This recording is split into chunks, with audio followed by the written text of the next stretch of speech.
Hey guys, settle in, dim the lights, maybe grab a warm cup of chamomile tea, because tonight we're going to embark on a rather peculiar journey into the past.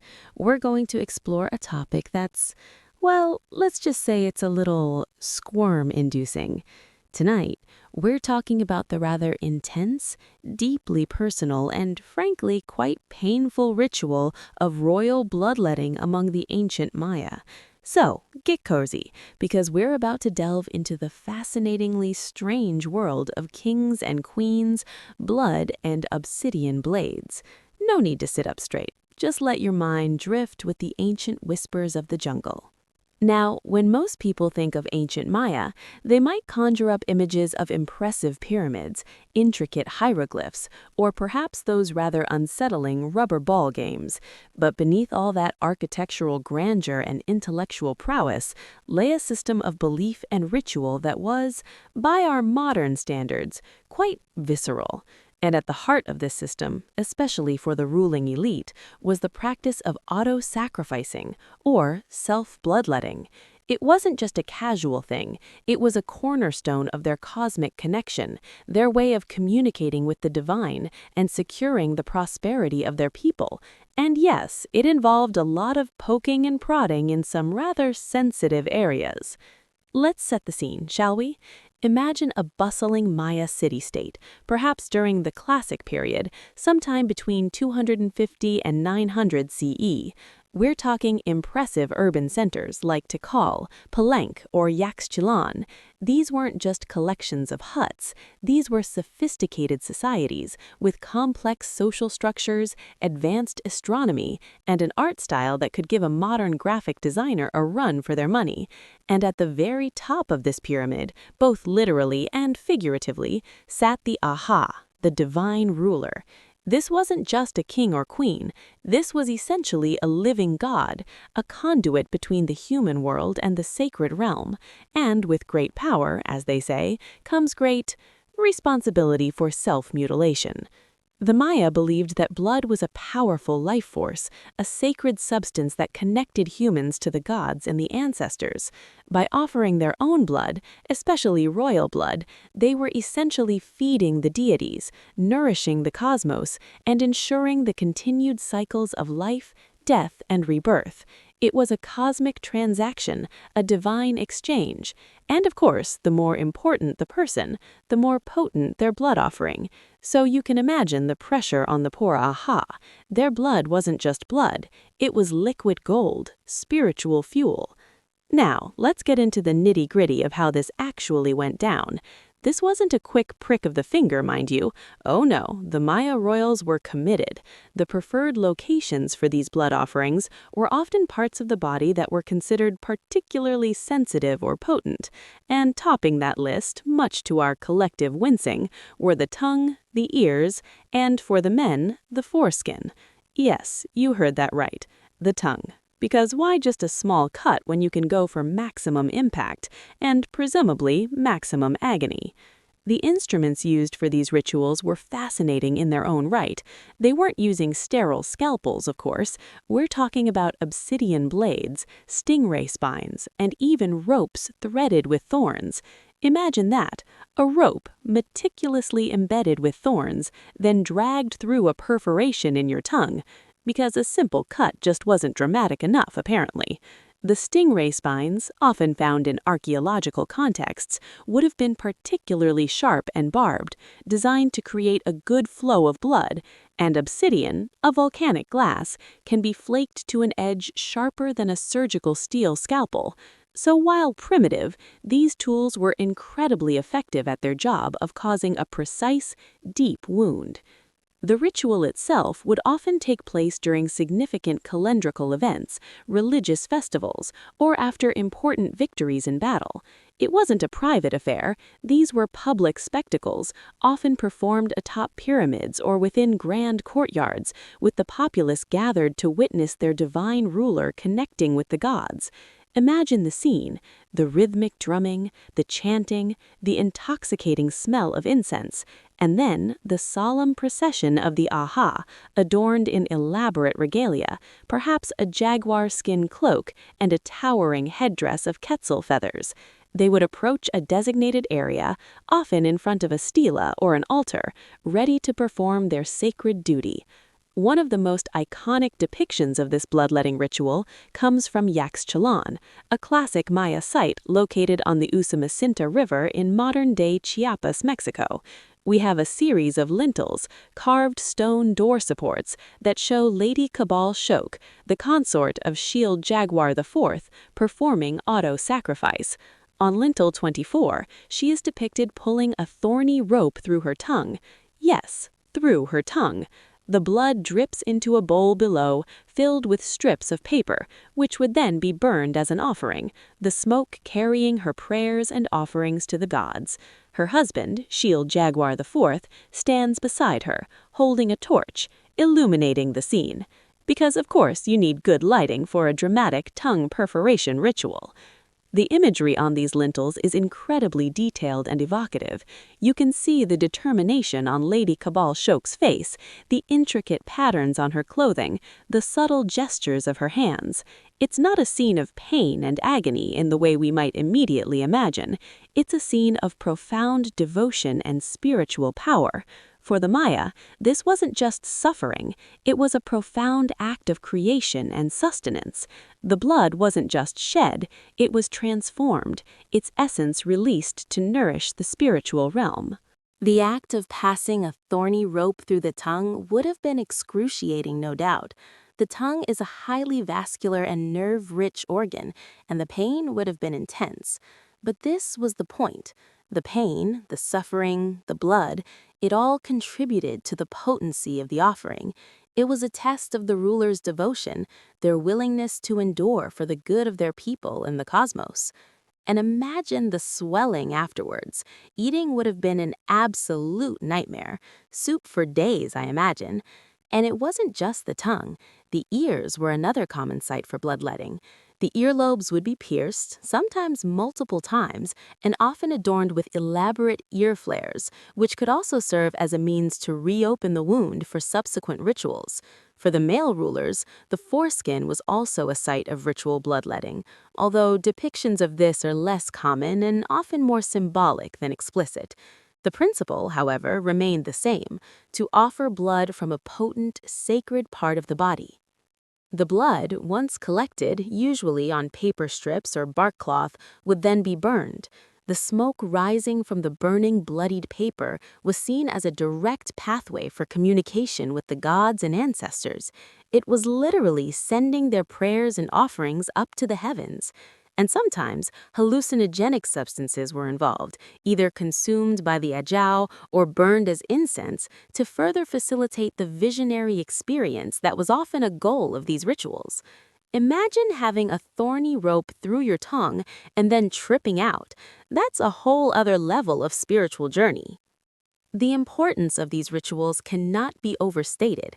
For the Maya, the cosmos was a delicate balance, constantly needing to be maintained through human effort and divine appeasement. The ajao was central to this balance. If the rains failed, if crops withered, if enemies threatened, it was often seen as a sign that the gods were displeased or that the cosmic order was out of whack, and it was the ruler's responsibility to set things right, often through renewed acts of auto-sacrifice. It was a heavy burden being a divine intermediary. One wrong move, one neglected ritual, and suddenly your cornfields are barren and your people are grumbling. Let's float over to another example, shall we? This time, let's consider the broader context of blood in Maya cosmology. It wasn't just about sacrifice. Blood was intimately linked with creation myths. In some Maya traditions, humanity itself was created from maize dough mixed with the blood of the gods. So, when a ruler shed their blood, they were, in a sense, reenacting that primordial act of creation, reinforcing the very fabric of existence. It was a profound statement, a deeply ingrained belief system that permeated every aspect of their lives. The visionary aspect of bloodletting was also incredibly important.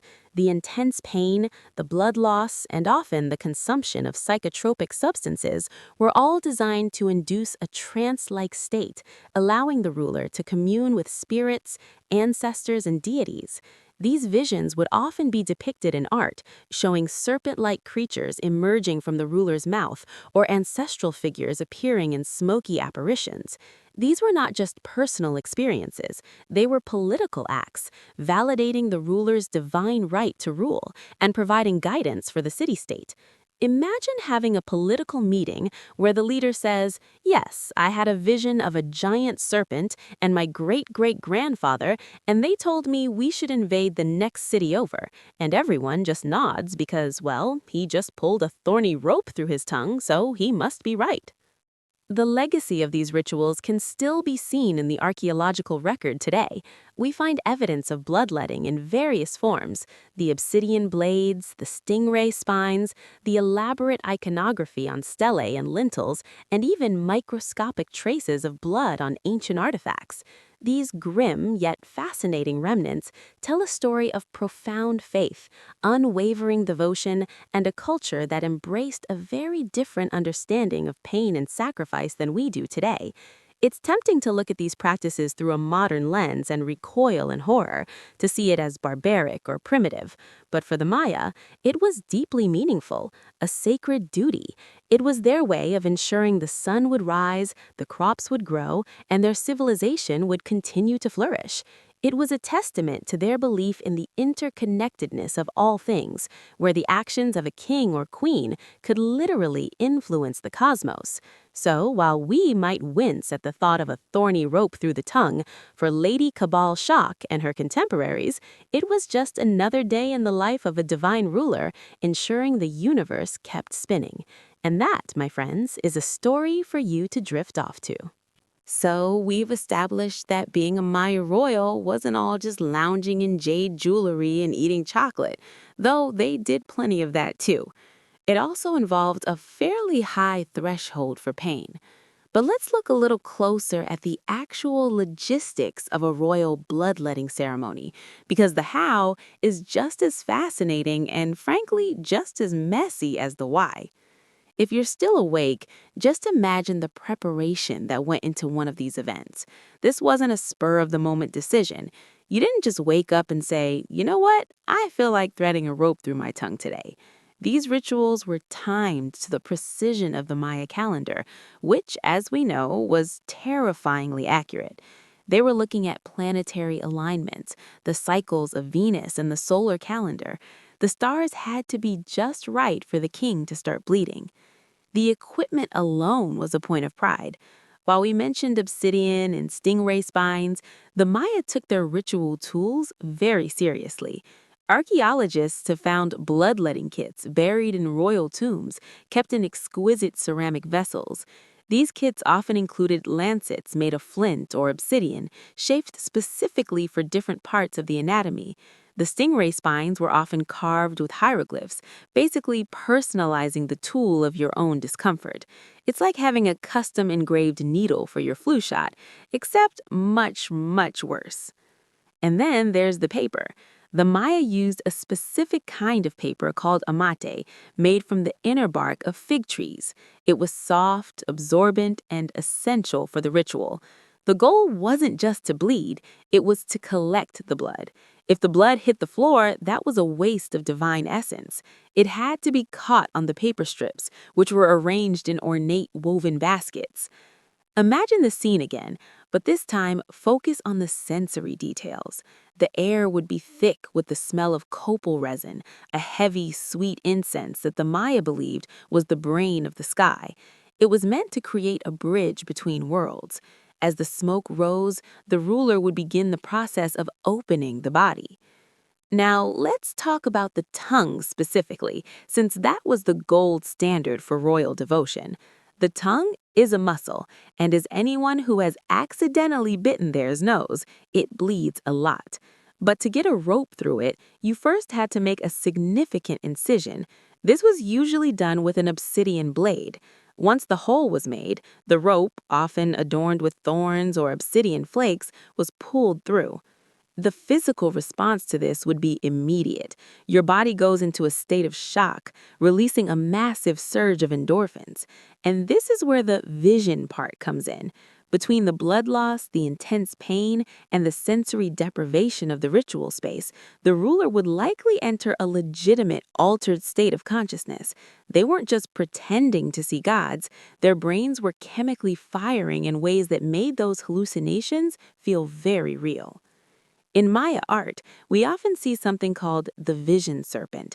It's this massive, undulating snake that rises out of the blood-soaked paper as it burns. From the mouth of the serpent, an ancestor or a deity emerges to give advice. To the Maya watching from below the pyramid, this wasn't a metaphor.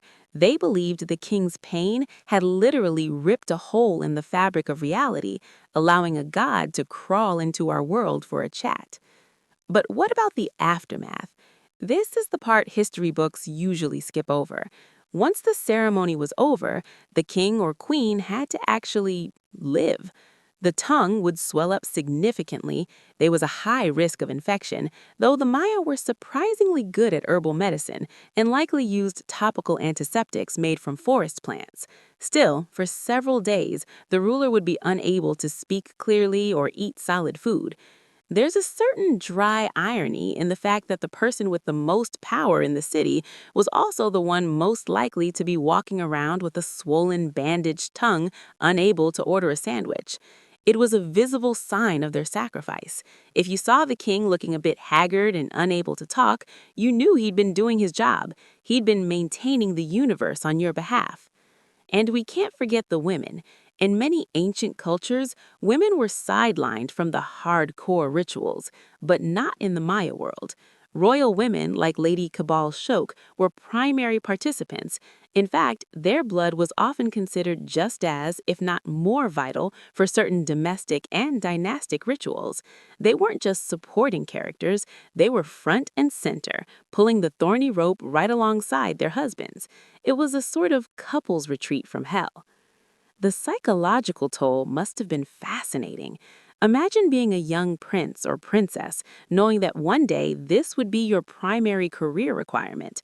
You weren't just learning how to lead an army or manage taxes, you were learning the specific techniques of self-inflicted wounding. It was a culture of institutionalized stoicism. As the ritual ended, the blood-soaked paper was placed into a brazier and set on fire. The Maya believed that the fire transformed the physical blood into spiritual sustenance. The smoke was the actual food for the gods. As the smoke drifted up into the dark jungle sky, the people would feel a sense of relief. The debt was paid. The sun would come up tomorrow. The corn would grow. The gods were full. It's a strange way to run a government, isn't it? Today, we complain if a politician takes too many vacations. The Maya would complain if their leader wasn't stabbing himself often enough. It was a completely different social contract, one written in hemoglobin and obsidian. But as we drift further into the night, let's leave the smoke and the thorns behind for a moment. Let's think about the quiet moments after the ritual, the king or queen resting in a darkened palace chamber, the adrenaline fading, the silence of the jungle outside. There's a strange, heavy peace in that image. The world was safe for another cycle. So we've made it through the thorny ropes and the smoky visions, but now we have to talk about what happens when you spend centuries convinced that your blood is the only thing keeping the universe from collapsing. When you believe your blood is literally divine, you tend to get a bit protective of it. You don't want to just go mixing it with the commoners or even the minor nobility. You want to keep that sacred, divine spark concentrated. And in the world of the ancient Maya, that led down a very predictable and eventually very messy path of dynastic inbreeding. If you're feeling a bit heady-lidded, just imagine the royal palaces of Tikal or Copan. These weren't just seats of government, they were essentially gilded cages for a very small, very interconnected group of families. To maintain the purity of the royal line and ensure that the right to rule stayed within a specific branch, the Maya elite turned to consanguineous marriage, or as we call it today, marrying your relatives. It wasn't quite as extreme as the Egyptian Ptolemies or the later Spanish Habsburgs, but the Maya definitely had a penchant for keeping it in the family. We see evidence of uncle-niece marriages and quite frequently first-cousin unions. On paper, it made perfect sense. If King Great Jaguar Paw has the most divine blood, then surely his niece has the second most divine blood. Combining them is just efficient spiritual accounting, right? Except biology doesn't really care about spiritual accounting. As these dynasties stretched on over centuries, the physical consequences started to show up in the stone carvings. Now, Maya art is stylized, sure, but it's also surprisingly honest about certain traits. We start to see the emergence of what some archaeologists call the classic Maya profile. It features a very prominent curved nose and a receding forehead. While some of this was achieved through artificial cranial deformation, literally binding a baby's head to achieve a flattened shape, other traits were likely just the result of a very shallow gene pool. Imagine being a royal child in this environment. You're born into a world where you are told you are a god, but your body might be telling a different story. We find skeletal remains of Maya royals that show signs of anemia, dental issues, and various congenital deformities. There's a certain tragic irony here. The more pure the bloodline became, the more fragile the physical bodies of the rulers grew. They were shedding more and more blood in these rituals to save a world that their own failing health was making it harder to lead. And let's talk about the spoiled factor. These royal children were raised in absolute luxury, surrounded by servants, wearing jade that weighed more than they did. They were fed the finest chocolate and venison, but they were also under immense pressure. By age 5 or 6, they were likely already witnessing or even participating in minor bloodletting rituals. You weren't allowed to be a normal kid. You were a divine vessel in training. If you cried because you skinned your knee, someone probably reminded you that in 10 years, you'd be pulling a stingray spine through your earlobe, so you'd better toughen up. This pressure cooker of high expectations and genetic fragility created some interesting personalities. We see records of rulers who seem obsessed with their own legacy, commissioned hundreds of monuments to their own greatness, perhaps to compensate for the fact that their actual grip on power was slipping. When the environment began to change due to droughts or overfarming, the divine rulers couldn't just offer more blood to fix it. The gods, it seemed, were no longer accepting that particular currency. There's a specific kind of sadness in the later stages of the classic Maya collapse. You have these elite families, tied together by centuries of marriage and shared ritual, watching their cities crumble. The bloodletting rituals became more frequent, more desperate. The kings were likely covered in scars, their bodies weakened by years of self-inflicted trauma and genetic stagnation, standing atop their pyramids and pleading with the sky that wouldn't rain. It's like watching a slow-motion car crash that takes 200 years to finish. The very systems they built to ensure their survival, the concentrated power, the pure bloodlines, the intense rituals, were the very things that made them too rigid to survive a changing world.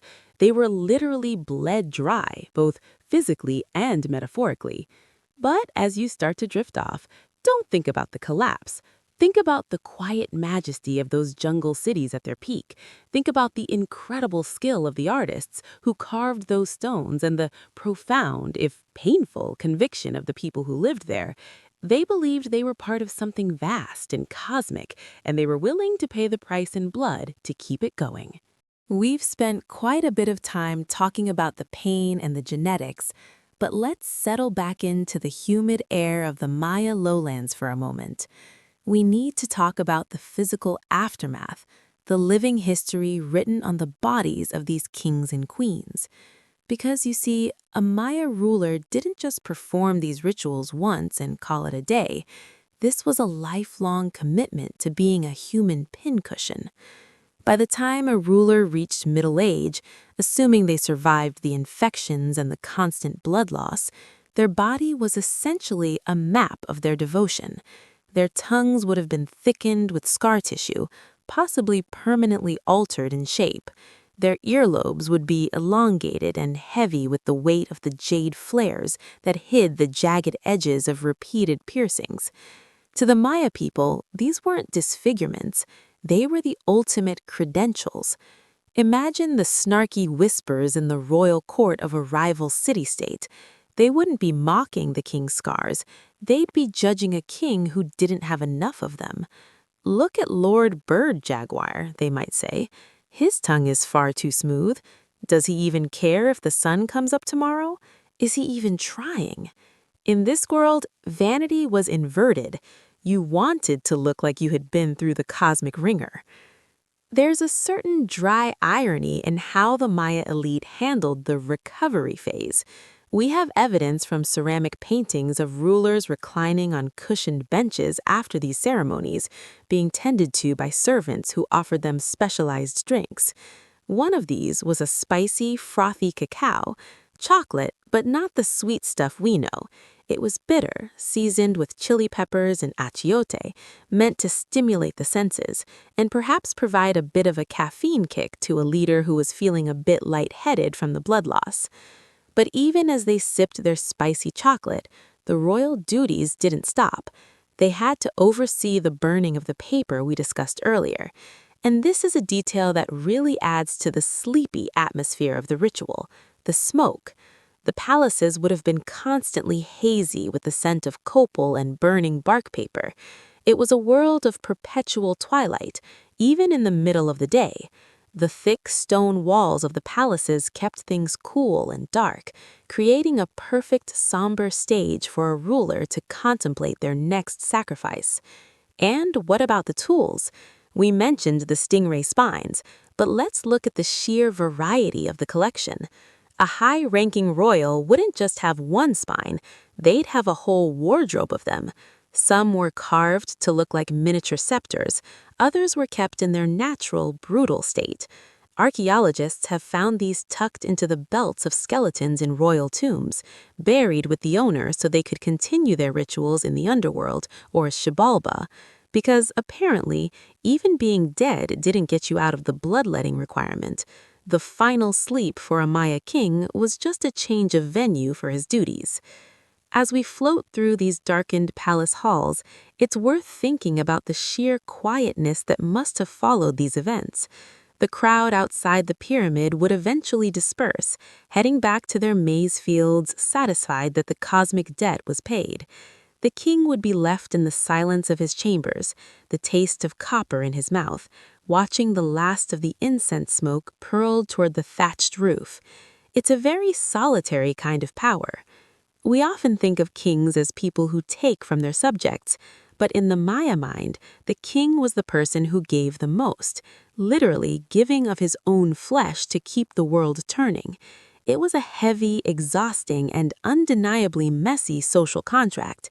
It's the kind of responsibility that makes you want to just lie down in a dark room and stay there for a few centuries.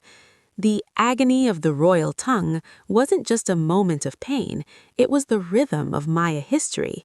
It was the heartbeat of a civilization that saw the human body not as a temple to be preserved, but as a vessel to be poured out for the sake of the stars. So, as you settle deeper into your blankets, imagine that distant rhythmic drumming in the jungle. Imagine the smell of the copal and the sight of the flickering torches reflected in the jade jewelry of a queen who is about to perform her sacred, painful duty. The world is safe, the gods are fed, and the jungle is reclaiming the stone cities, one vine at a time. Everything is in its place. The cycle continues.